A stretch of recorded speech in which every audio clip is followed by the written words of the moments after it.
खुलुमबाय लोगोफोर, बड' इनफ' पइन्ट चेनेलाव नोंथांमोनखौ गोजोन फुंबिलिनि बयनिसिमबो गाहाम हामलायथि बावहरग्रोनाय जाबाय। आं दिनै नोंथांमोननि सिगाङाव सानसेनि फानजामुथिनि भिडिअ' लानानै फैदों।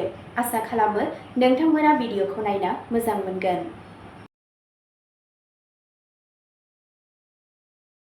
दिनै 30 जानुवारि 2026 मायथाइ एबा 10 माग दान 1432 मायथाइ सुक्रबार। गिबियावनो दङ मेष राशि। दिनै खामानि थिलियाव गोख्रैथि थागोन। फोथायनायजों लानाय थिरांथाफोरा जाफुंसारगोन। गोदान बिबानफोर मोननायनि जाथावना दं। नोंथाङा बादायलायनायाव सिगांथिं थागोन। साना सांग्रां आरो गोसो गुदुं जागोन। रांखान्थियारि मुलाम्फानि नेरसोन नुजानो हागौ। नोंथांनि गोहोखौ थि लामायाव बाहाय। बैसोगोरा सुबुंफोरनि हेफाजाब होनाया गोसोआ बांहोगोन। नोंथाङा गोदान खाबुफोरखौ सिनायथिनायाव जाफुंसार जागोन। नोंथांनि दिनैनि खाफालगोनां दिगा जादों सानजा, खाफालगोनां अनजिमाया जादों 9 आरो खाफालगोनां गाबा जादों गोजा गाब। वृषभ राशि। दिनै दिदोमथि आरो समानथि लाखिगोन। नखराव गोजोन आबहावा थागोन। रांखान्थियारि थिरांथाफोरखौ सांग्राङै ला। खस्थ'नि फिथाइ ओंखारनो हमगोन। साना फोथायजाथाव जागोन। धैर्य लाखिनाया मुलाम्फा लाबोगोन। न'जों सोमोन्दो गोनां मोजां खौरां फैनो हागौ। गोजोन आरो रैखाथिनि मोन्दांथि थागोन। नोंथांनि दिनैनि खाफालगोनां दिगा जादों खोला, खाफालगोनां अनजिमाया जादों 6 आरो खाफालगोनां गाबा जादों गुफुर गाब। मिथुन राशि। दिनै नोंथाङा रायज्लायनायनिफ्राय मुलाम्फा जागोन। गोदान सोमोन्दोफोरा इयुनाव हेफाजाब होगोन। नोंथांनि गियानखौ खामानि थिलियाव बाख्नायनाय जागोन। साना मुखुब नाथाय जाफुंसार जागोन। दावबायनायनि खाबुफोर दं। गोसोआरि रोखाथिया थागोन। गोदान खारिथि सोलोंनो खाबु मोनगोन। थिरांथा लानो हानाय गोहोआ गोख्रों जागोन। नोंथांनि दिनैनि खाफालगोनां दिगा जादों साहा, खाफालगोनां अनजिमाया जादों 5 आरो खाफालगोनां गाबा जादों रेजें गोथां गाब। कर्क राशि। दिनै नोंथाङा गोसोआरि महरै गोख्रों जागोन। नोंथाङा नोंथांनि नखरनिफ्राय हेफाजाब मोनगोन। मोनसे गोजाम जेंनाखौ सुस्रांनो हायो। साना गोजोन जागोन। गावनि सावस्रिखौ जोथोन ला।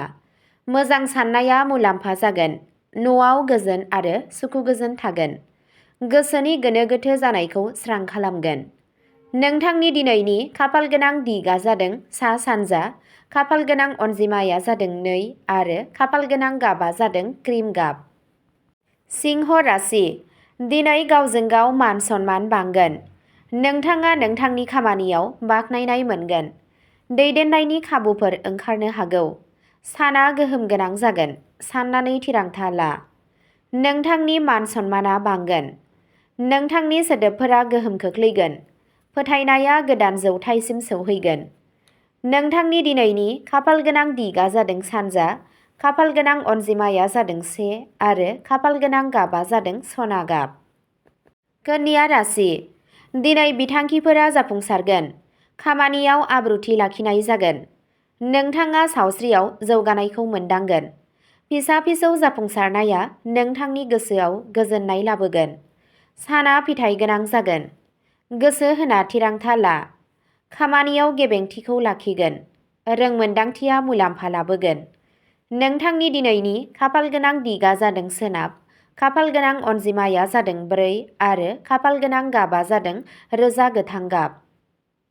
तुला राशि। दिनै सोमोन्दोफोराव गोदै जागोन। नोंथाङा समाजारि खामानिफोराव बाहागो लागोन। साना समानथाय आरो हेफाजाबनि सान। गोसोआ खुसि जागोन। सोरजिलु खामानिया जाफुंसार जागोन। नोंथाङा सोरबा गोजाम लोगोजों सोमोन्दो लाखिनो हागौ। मोनसे गोरोबलायनाय आबहावा थागोन। नोंथांनि दिनैनि खाफालगोनां दिगा जादों साहा, खाफालगोनां अनजिमाया जादों 7 आरो खाफालगोनां गाबा जादों गलापि गाब। वृश्चिक राशि। दिनै नोंथांनि नोजोरा नोंथांनि थांखिफोरनि सायाव थागोन। आन्थोर नाजानाया मुलाम्फा लाबोगोन। साना थिरांथा गोनां जानो हागौ। धैर्य आरो संयम लाखि। थासारिया नोंथांनि फारसे जागोन। थालांनाय खामानिफोरा दावगागोन। गावजों गाव गोहोआ बांगोन। नोंथांनि दिनैनि खाफालगोनां दिगा जादों खोला, खाफाल गोनां अनजिमाया जादों 8 आरो खाफाल गोनां गाबा जादों मै गाब। धनु राशि, दिनै खाफाला नोंथांनि फारसे थागोन। मोनसे गोदान बिथांखिनि सायाव खामानि जागायगोन। धोरोमारि हाबाफोराव गोसो गुदुं जागोन। दावबायनाया मुलाम्फा लाबोनो हागौ। साना थुलुंगाखांनाय जागोन। गोदान खाबुफोरा गोसो दुंनायखौ बांहोगोन।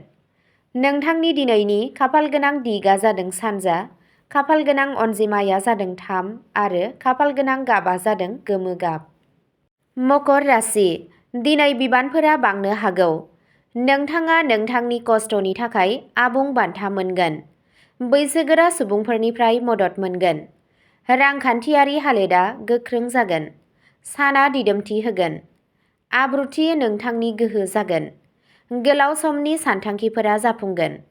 नोंथांनि दिनैनि खाफाल गोनां दिगा जादों खोला सोनाब, खाफाल गोनां अनजिमाया जादों 10 आरो खाफाल गोनां गाबा जादों सिलर गाब। कुम्भ राशि, दिनै गोदान गोदान सानस्रिफोरा ओंखारगोन। टेकनिकेल खामानिफोराव जाफुंसार जागोन। लोगोफोरनि हेफाजाब होनाया मुलाम्फा जागोन। साना मोजां जागोन। फोथायथि बांगोन। सिनायथिया गुबुन रोखोमै साननायनिफ्राय फैगोन। इयुननि थाखाय बिथांखिफोरा रोखा जागोन। नोंथांनि दिनैनि खाफाल गोनां दिगा जादों साहा, खाफाल गोनां अनजिमाया जादों 11 आरो खाफाल गोनां गाबा जादों निला गाब। मीन राशि, दिनै गोसोआ सिरि आरो दिदोम थागोन। सोरजिलु खामानिफोराव गोसो होनाय जागोन। गोसोआरि बजाया बांगोन। साना गोजोन जागोन। गोसोआ थार लामा दिन्थिगोन। गोसोआरि गोजोननि मोन्दांथि थागोन। ध्यान आरो गोसोआरि हुदाया मुलाम्फा गोनां जागोन। नोंथांनि दिनैनि खाफाल गोनां दिगा जादों सोनाब, खाफाल गोनां अनजिमाया जादों 6 आरो खाफाल गोनां गाबा जादों अख्रां निला गाब। अब्ला दिनैनि राशि फरायथिनाय एबा फानजामुथि फरायथिनाया एसेनोसै। गोजोन्थों।